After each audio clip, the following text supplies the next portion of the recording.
नमस्कार दोस्तों, स्वागत है आप सबका। तो जैसे कि हम जानते हैं सती माता काफ़ी बीमार थी और लगभग कोमा में चली गई थी और दक्ष प्रजापति मानने को तैयार नहीं थे, शिव को बुलाने के लिए तैयार नहीं थे।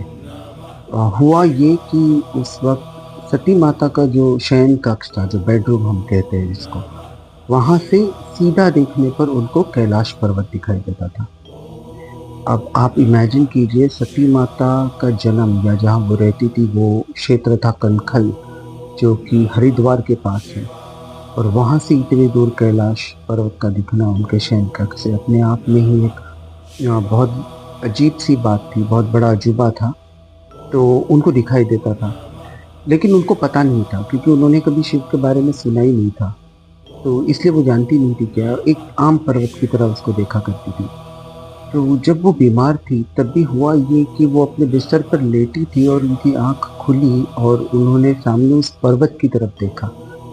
अब जब उन्होंने वहाँ देखा तो उन्हें कोई नृत्य करता हुआ नज़र आया और वो उठकर बैठ गई और देखने लगी गौर से कौन है।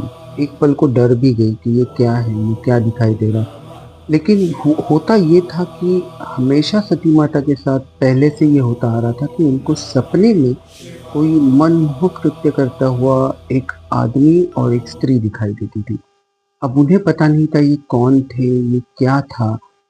ये हम जानते हैं कि वो कौन थे क्योंकि हमने अभी पुराण पढ़े हैं, जिन्होंने पढ़ा होगा वो जानते होंगे। बट उनके लिए वो नई बात थी, वो नहीं जानती थी कि ये कौन है और ये क्यों दिखाई दे रहा है।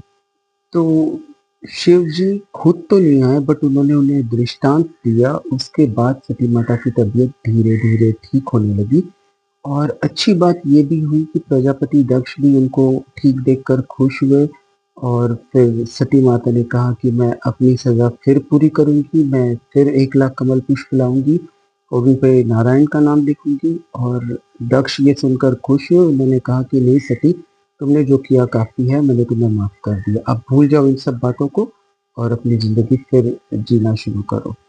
अब इसके आगे क्या हुआ, ये हम जानेंगे अगले एपिसोड में। Thank you so much.